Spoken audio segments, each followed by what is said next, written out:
장로님이 47년 역사를 한 15분에 정리하신 것 같은데 한 130년 넘는 역사를 어떻게 정리해야 될지 모르겠는데요.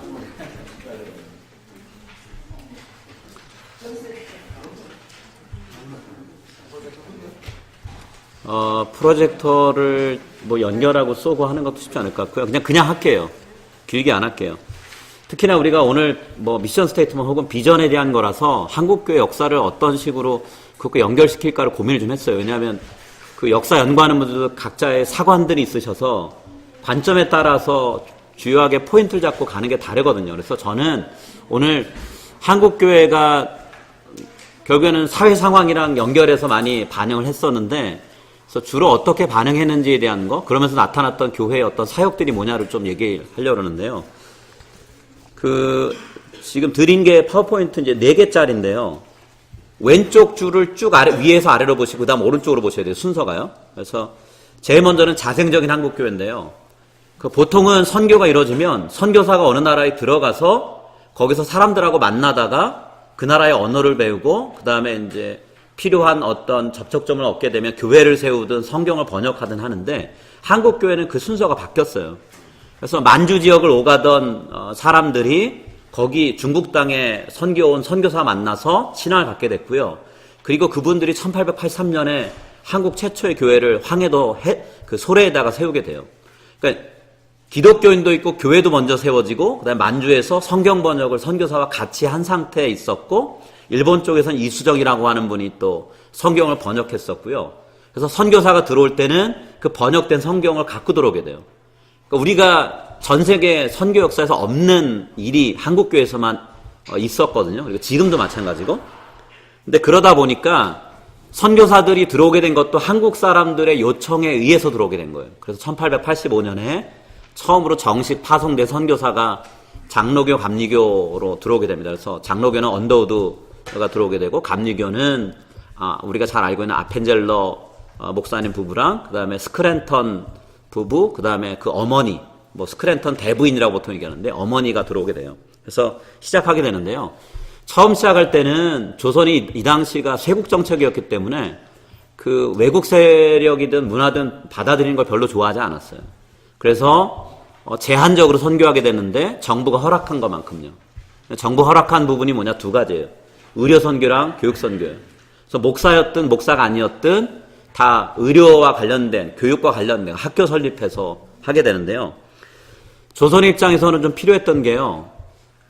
그 당시가 이제 제국주의가 많다 보니까 뭐 중국도 그렇고 일본도 그렇고 러시아도 그렇고 자꾸만 미국, 프랑스 막 한국, 조선 땅을 넘보니까 어떻게 하면 우리가 좀 강한 나라를 만들 수 있을까 생각해 봤는데, 이게 청일전쟁을 치르면서 약하다고 생각했던 일본이 청나라를 이기는 걸 보고 왜 이겼을까 분석해 보니까 미국과 서양 문물을 받아들인 무기부터 시작해서 이게 원인이구나 생각해서 고종 황제랑 정부에서는 그러면 우리도 부국 강병을 위해서 외국인들을 이용하자 했는데 선교사들이 이거에 부응을 한 거죠. 그래서 그럼 우리가 서양 문물을 가르쳐 줄게 하고서 학교를 세워서 교육을 하고, 그다음에 의료 선교를 시작을 했어요.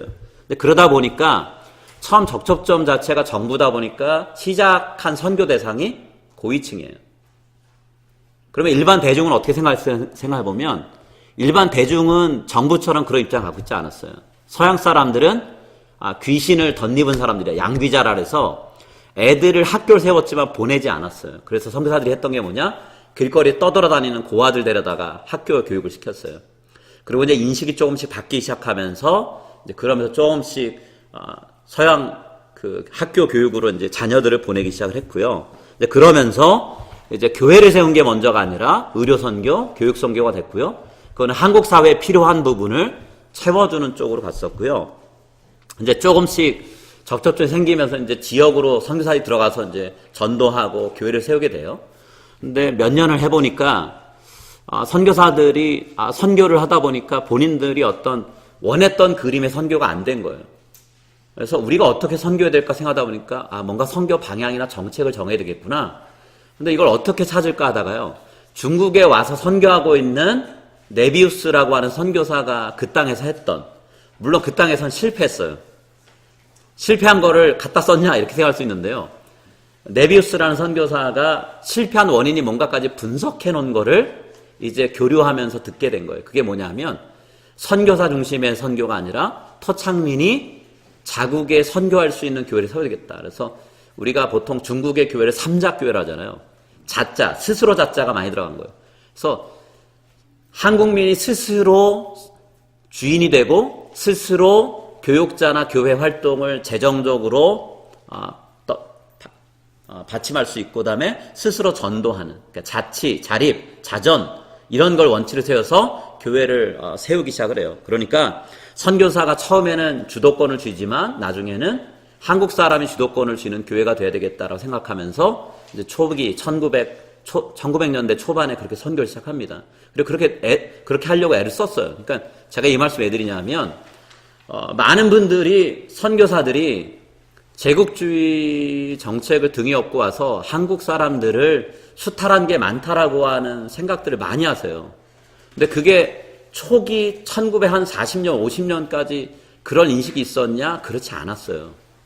근데 45년, 50년 지나면서 이제 슬슬 미국과의 관계를 어떻게 할 거냐를 생각하면서 그때부터 이제 슬슬 서양에 대한 어떤 배척하는 마음이 생기면서 서양 선교사들은 다 수탈하는 데 일조했던 사람들이다라고 자꾸만 몰아간 거죠. 근데 한국민들의 어떤 고유한 문화나 아니면 정책들을 도와주려고 했던 선교사님들이 많았거든요. 근데 그분들의 어떤 노고나 노력들은 자꾸만 뒤로 밀려나 버리고요. 그리고 자꾸만 선교사들은 나쁜 짓만 많이 했다 이렇게 돼버렸어요. 물론 그렇게 인식을 갖게 된 이유가 선교사들 가운데 있기도 있습니다. 그러나 저희가 그런 인식을 좀 바꿀 필요가 있어요. 그러니까 그동안 역사를 연구했던 분들이 자꾸만 그런 방향으로 몰아갔고 교회가 덥석 그걸 믿어버리니까 모든 선교사 다 그랬다라고 생각할 수 있는데 그렇지 않다라는 걸 얘기를 했으면 좋겠고, 그래서 그 중에 한 분이 게일 선교사인데요. 그 다음 페이지를 보시면 이분이 했던 게 굉장히 많아요. 뭐냐면 한국 생활과 문화에 적응하려고 굉장히 애를 썼어요. 그러니까 선교사가 제일 먼저 해야 될 걸 하셨고요. 그다음에 한국 정신 문화가 얼마나 가치가 있는가를 발견해서 그거를 어떻게 하면 우리가 개발할까에 애를 썼어요. 그래서 이분이 한글의 가치가 중요하다는 걸 알고 일제치하에서 한글 교육을 막았을 때 이분이 한글 교육을 시작을 했습니다. 한글 찬송가, 한글 성경, 한글 문법책, 한글 사전 이런 걸 만드셨어요. 조선 사람도 못했던 거를 이분이 하신 거예요. 한국 사람이 이거 잃어버리면 안 된다라고 하면서. 그러니까 저희가 선교사님들에 대한 어떤 고정된 관점들을 조금 해소하는데 축이 된다고 생각할 수 있고요. 근데 1900년대 초반에 선교사를 이렇게 선교하다가 일제치하로 넘어가게 되잖아요. 저희가 얼마 안 돼서. 이제 그러면서 교회가 했던 역할이 뭐냐면 일제치하에서는 한국 사람은 다 일본 사람과 똑같다라고 한국 신민화 정책을 썼잖아요. 뭐 내선일체 이런 말 하면서. 그러니까 조선과 일본은 똑같다. 그러니까 한국 민족의 어떤 의식이나 정신 이런 거 다 말살하려고 했는데 교회가 했던 게 뭐였냐면 한국 민족의 고유한 정신을 보존해 주려고 하는 거나 그걸 기독교 정신과 연합하는 걸 했어요. 그리고 교육을 통해서 어떻게 하면 이 무너져가는 한국 사회를 일으킬 수 있는 인재를 양성할 거냐. 그리고 어떻게 해서 이 사람들이 나라를 사랑하는, 애국하는 쪽으로 갈 거냐를 굉장히 교회가 많이 했어요. 그리고 그 당시 조선 문화에서 이어져왔던 여성들의 어떤 인권을 향상시키기 위해서 여성들을 계몽하고 자립할 수 있는 걸 어떻게 도와줄까를 하면서 교육을 했었고요. 그래서 그런 것들 했고, 그런 일환으로 주로 많이 했던 게 기독교 학교 세우고, 그리고 교회 내부에 주일학교를 세우는 일들이요. 거기에서 신앙교육, 그리고 일반 교육을 통해서 인재 양성하는 걸 했었고요. 근데 주일학교가 계속해서 이 신앙을 기반으로 해서 민족 정신이나 아니면 신사참배를 반대하는 것들을 자꾸만 가르치니까 일본이 그때부터 주일학교와 교회를 탄압하기 시작을 합니다.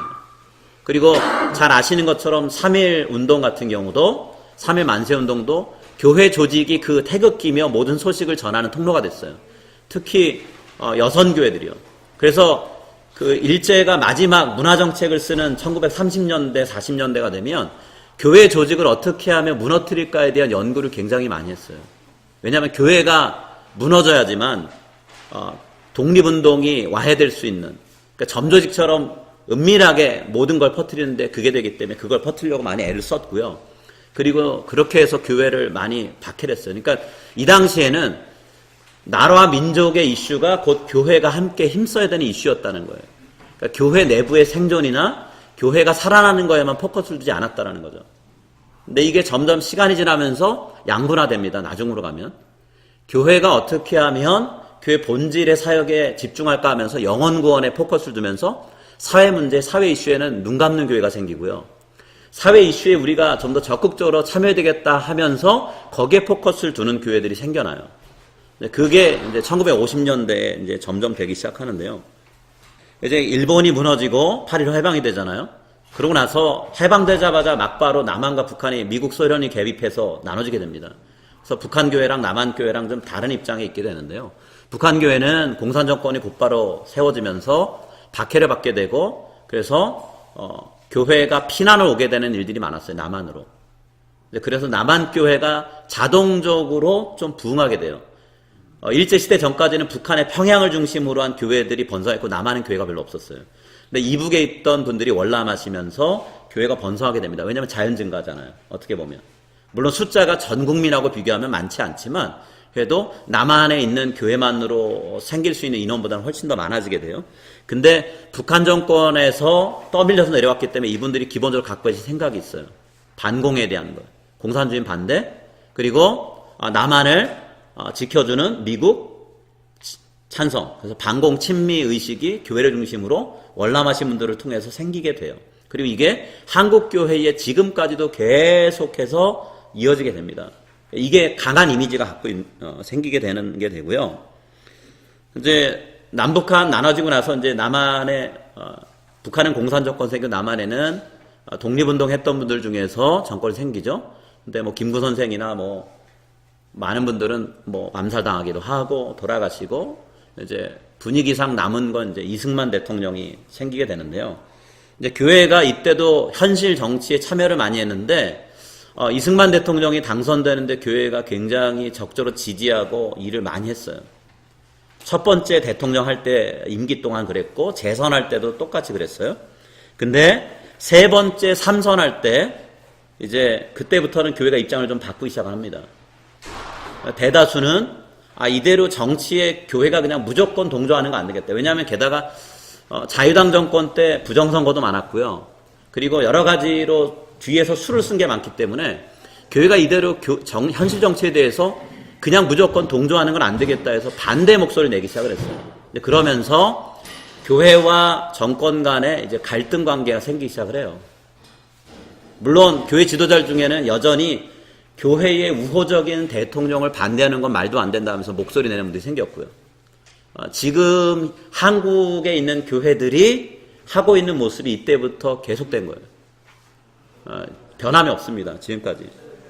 이제 그렇게 정치와의 관계를 맺게 되고요. 그래서 보수적이라고 생각하는 교회들이 정치와 종교는 분리돼야 된다라고 이야기하지만 그러나 현실적으로 뒤에서는 적절히 서포트하는 일들이 많아요. 이때도 그랬고 지금도 그렇고요. 반대로 대놓고 정치에 참여해야 된다라고 하는 교회들은 말 그대로 굉장히 정부하고는 좀 대척점을 가지고 정부가 잘못하고 있는 것들에 대한 비판들을 많이 하는 것들이 좀 있고요. 그래서 그런 모습을 보였고요. 한국 전쟁 때는 뭐 교회가 어떻게 살아남느냐에 포커스를 두고 많이 갔었고요. 그래서 피난을 부산까지 내려가잖아요. 부산에는 이제 이북에서 넘어오신 분들 또 서울에 살다가 내려오신 분들이 이제 어쨌든 교회를 구성해서 피난민의 서름을 해소하기 위해서 교회를 중심으로 모이게 돼요. 그래서 교회들이 많이 생겨요. 부산 그 피난 지역에. 그리고 이제 피난 왔지만 다음 세대에 대해서 어떻게 할까 생각하면서 이제 학교를 세워서 뭐 임시학교, 천막학교 세워갖고 교육을 하시고요.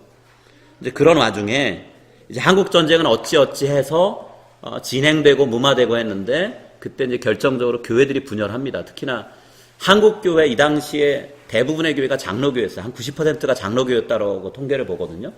근데 장로교회가 1950년대 분열하게 돼요. 52년에 한 번 분열하는데 신사참배 문제 때문에 일제시대 때. 두 번째, 그때는 고신이 갈라나갔고요. 기독교 장로회가 갈라나갈 때는 신학적인 입장, 보수냐 진보냐. 그러니까 성경 해석하는 입장도 달랐지만 사회 문제에 참여할 거냐 말 거냐를 두고도 갈라지게 됐어요.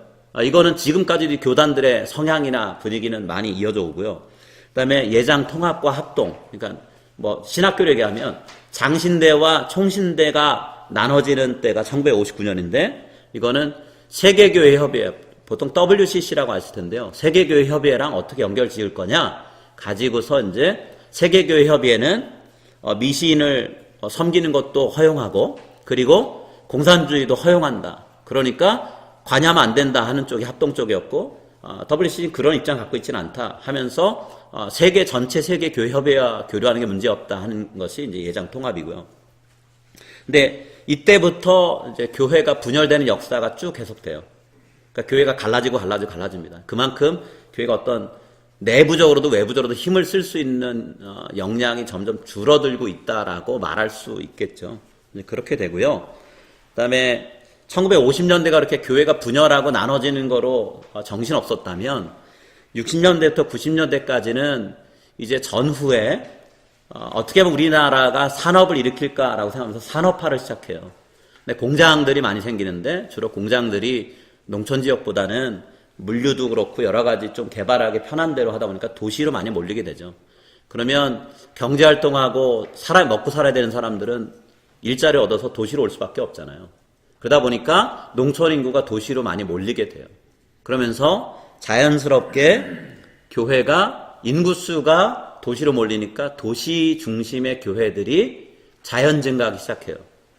일단은 숫자가 많아지니까. 그리고 또 하나는 농촌을 떠나서 도시를 봤는데 이방인의 생활이잖아요. 내 근거지가 농촌이지 도시가 아니니까. 향수를 달래기 위해서 공동체, 소속감을 원해서 또 교회로 와서 봉사하고 뭐 이런저런 모임들, 성경부나 이런 것들 참여해서 그 외로운 마음을 달래려고 합니다. 그래서 60년대, 90년대까지는 도시화 산업화 그리고 경제활동을 위해서 도시에 모인 사람들에 의해서 교회가 번성하기 시작을 하고요. 경제가 부흥하면서 교회들이 재정적으로 그리고 성도의 수가 늘어나면서 대형화를 추구하게 돼요. 그래서 대형 교회가 주로 70년대, 80년대, 90년대 많이 나왔어요. 반대로 농어촌 교회, 지역 교회는 1960년부터 90년대까지 쇠퇴합니다. 우리가 한국에서 교육받을 때 뭐 사회 시간에 보면 농촌 지역의 문제 해갖고 젊은이 없음 뭐 얘기하는데 교회도 똑같이 그 피해를 얻게 됐어요. 그래서 농촌 지역은 일할 일꾼이 없기도 하지만 교회를 섬길 일꾼도 없고 신앙교육이 잘 안 되는 혹은 교회에서 신앙교육을 잘 받으면 먹고 살기 위해서 도시로 떠나서 도시교회의 일꾼이 되어버리는 그러니까 농촌교회가 도시교회를 섬기는 일꾼을 양성하는 양성소가 되는데 스스로는 유지하기 힘든 그런 입장이 됐어요. 네, 그랬고요. 그 다음에 60년대, 90년대까지 성장을 했는데 성장을 하다 보니까 교회가 그 강조했던 것들 몇 가지가 있어요. 물질적으로 경제적으로 번성하면 하나님이 복 주시는 거다. 기복신앙이 이때 생깁니다. 그리고 교회가 내부적으로 커지는 게 하나님께서 원하시는 교회의 선교고 사역의 모습이다라는 것이 형성이 돼요. 그러다 보니까 복에 대해 초점 맞추니까 신앙의 관심이 어디 있냐면 개인의 사적인 삶에, 개인의 영역에 있어요. 공적인 영역들, 사회적인 영역에는 점점 줄어들게 돼요. 그리고 초창기 제가 말씀드렸죠. 일제시대 때는 사회적인 관심이 많았다고. 근데 이 전통이 사라지게 돼요, 점점. 그러니까 교회가 사회 이슈에 그다지 관심을 안 갖기 시작을 해요. 물론 그렇다고 모든 교회가 그렇던 건 아닙니다. 사회 이슈에 특별히 관심을 가졌던 교회들도 있어요. 근데 상당수의 교회들은 우리 교회가 어떻게 하면 발전할까? 개교의 발전, 그리고 우리 교회가 어떻게 성장할까? 성장이라는 건 두 가지예요. 교인 수가 어떻게 하면 늘까? 아니면 헌금이 늘까? 그래서 교회 건물을 좀 크게 지어볼까? 이게 주로 포커스였어요. 그러다 보니까 이웃교회랑 뭔가 연대해서 사회봉사라든 어떤 사역을 한다 이거 없어요, 별로. 그래서 계속해서 성장합니다. 그리고 우리가 지금 2000년대 들어오면서 1990년대 말부터 지금까지 대형 교회를 중심으로 해서 일어나는 일들을 통해서 얼마나 기독교 이미지가 자꾸만 쇠락하는지를 보죠. 그러니까 건강하게 자라지 못했다라는 거예요.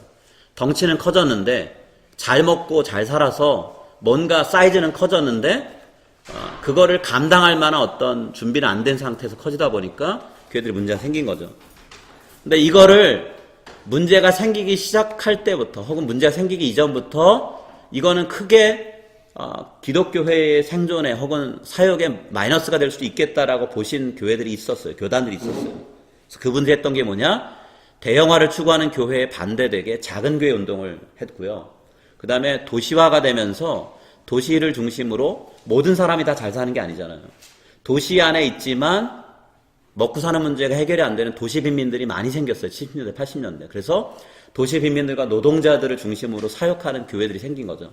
그래서 처음에는 산업 현장에서 일하시는 일꾼들, 그리고 그들을 고용하는 고용주들을 어떻게 우리가 전도할 거냐에 포커스를 맞춰서 60년대부터 한 70년대까지는 주로 사역을 했어요. 그러니까 전도가 포커스였어요. 근데 우리가 요새 아는 거로 따지면 그 일터 사역 혹은 직장 사역 연구소 같은데 방성기 목사님이 하시는 그 사역과 크게 다르지 않은 사역들을 했어요. 어떻게 하면 크리스찬이 직장 안에서 사용자로서 혹은 노동자로서 성실하게 살아갈 거냐라는 거. 그리고 어떻게 정말 그 일을 통해서 하나님께 영광이 되는 삶을 살 거냐를 이때 이미 사역을 했었고요. 근데 이게 사회 이슈가 되고 노동자들이 도시 산업 전도하는 분들을 그렇게 좋게 보지 않았어요. 시간이 지나면서.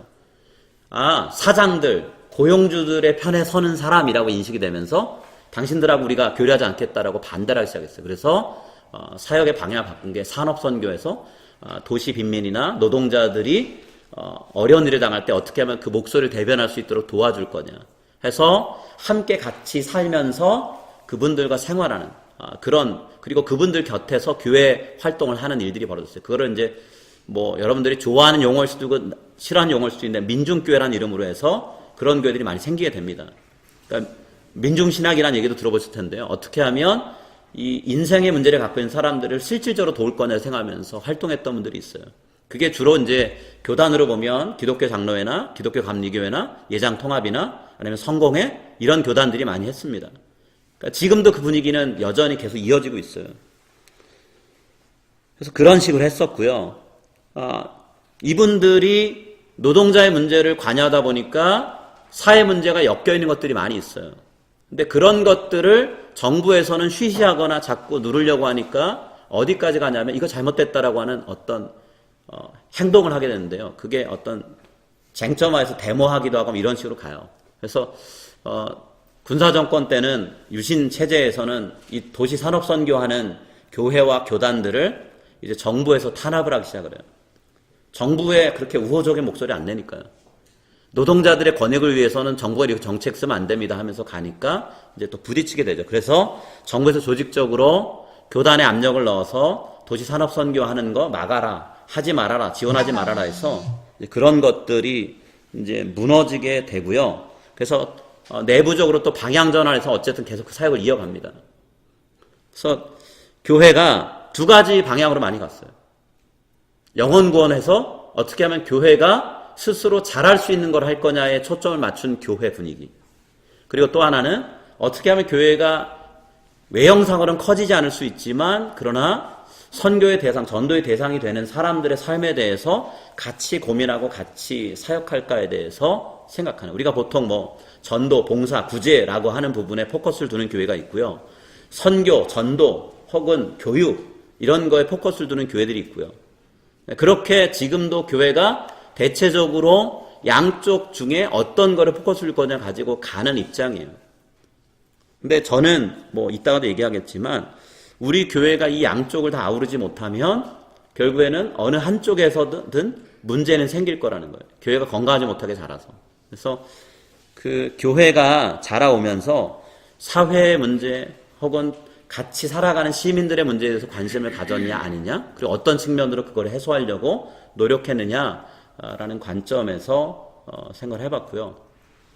뭐 시간이 많지 않기 때문에 저도 여기서 끝을 내는 게 좋을 것 같고요. 우리 교회는 과연 그러면 어디에 포커스를 두고 우리 교회의 방향을 정할 거냐에 대한 숙제는 생기는 거죠. 한국 교회가 선택했던 것이 잘한 것도 있지만 못한 것도 있고, 이거 뭐 어느 쪽이든 뭐 다 그러니까요. 저 혼자 막 떠들었죠. 질문이 안 하는데. 네. 우리 교회 지금 아홉 장로님이 설명을 잘 해주셨는데 우리 교회도 사람이 중심이다 보니까 지금 여기에 있는 분들이 백그라운드가 어떠냐가 굉장히 중요하잖아요. 근데 이 백그라운드가 한국 현재 교회랑 아주 긴밀히 연결이 되어 있는 거거든요.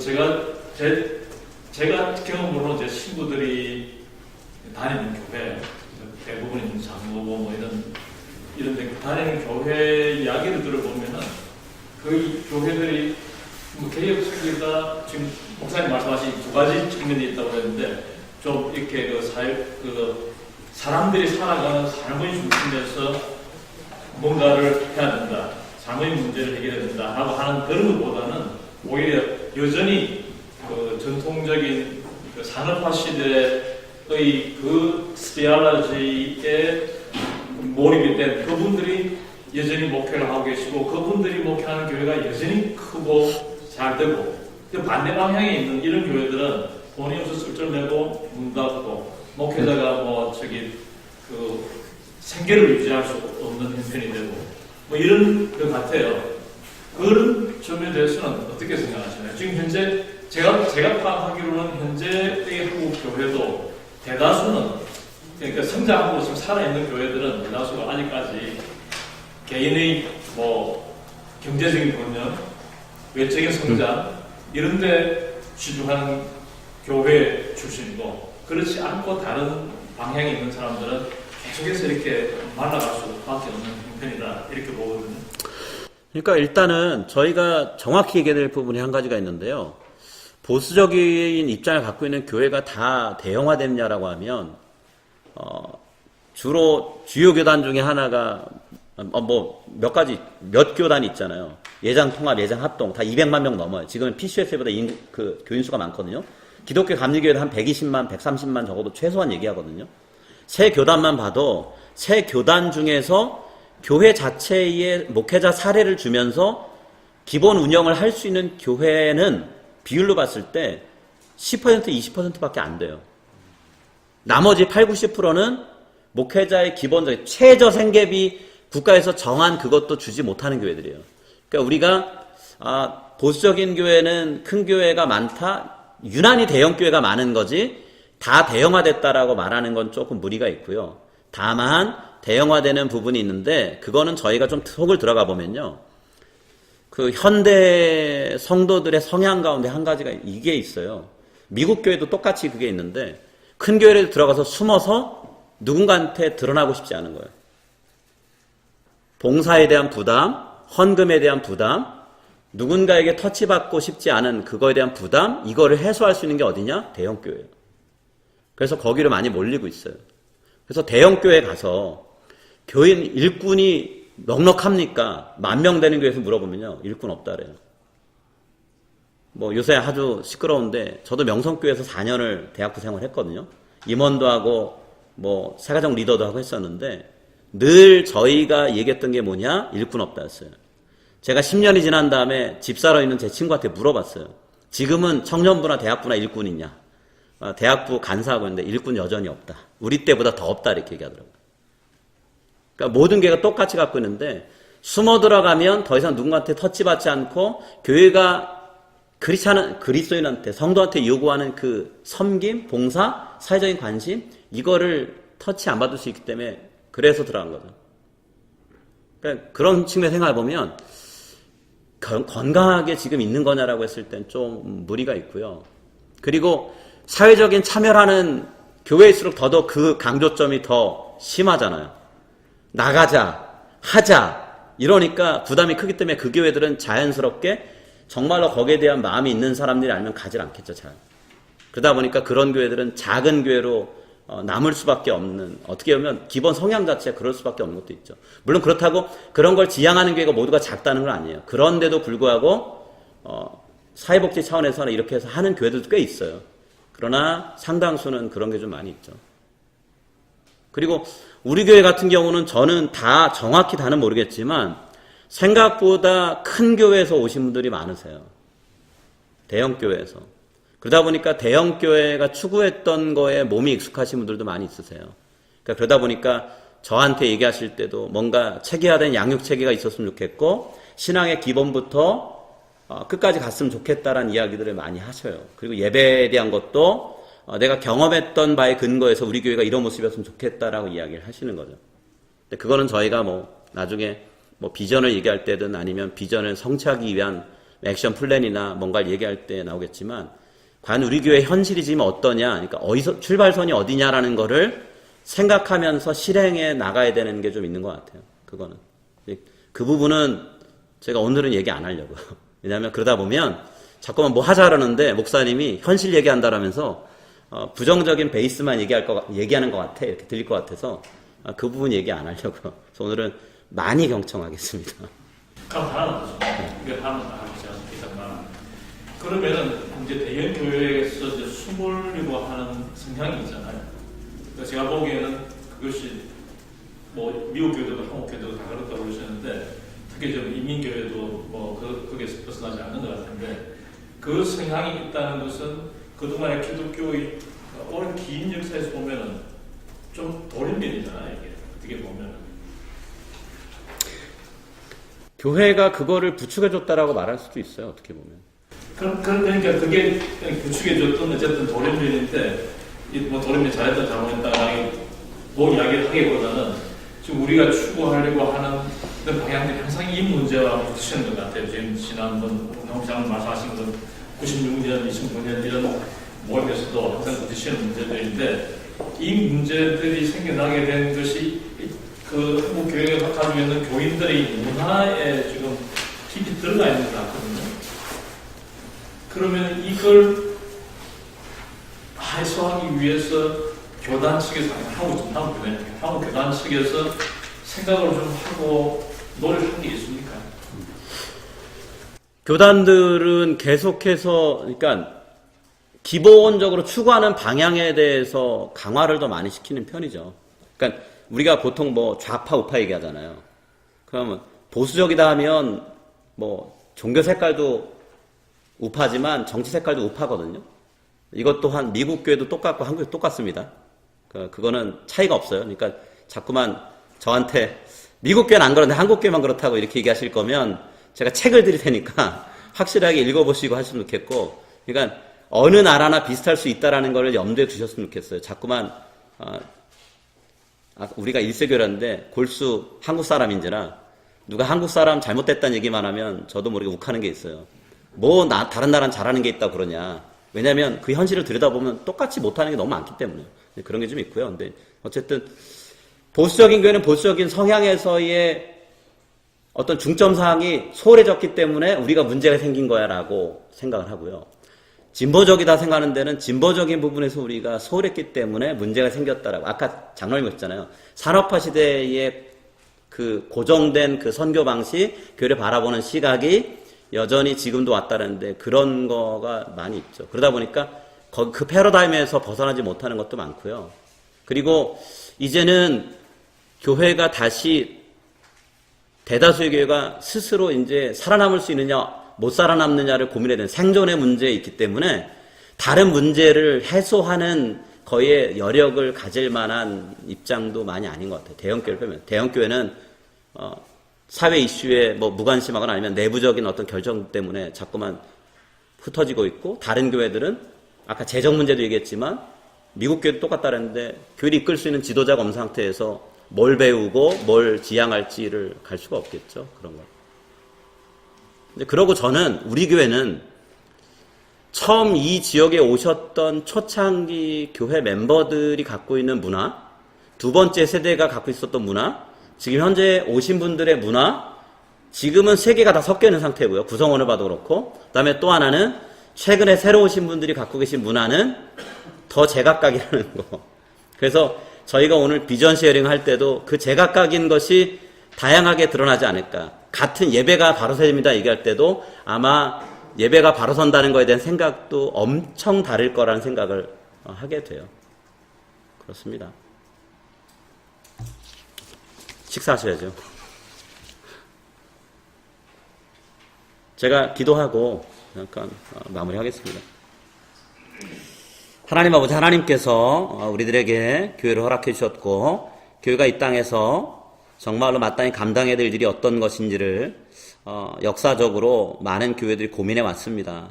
하나님, 우리도 그 고민을 지금 하고 있고, 특히나 올반이라고 하는 지역에서 우리 교회는 어떤 식으로 이 사역을 감당해야 되는지, 또 우리는 어떤 크리스찬이 되어야 되는지를 지금 생각하기 위해서 모였습니다. 지혜가 모질 수 있는 시간 되게 해주시고, 또 저에게 허락하신 귀한 식사를 통해서 힘을 얻고, 정말로 저희가 집중해서 나눠봐야 될 이야기들을 함께 하나님 생각해보는 시간 되게 해주시기는 합니다. 귀한 음식과 또 이 시간을 허락하신 거 감사드리며 예수님의 이름으로 기도드립니다. 아멘.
주님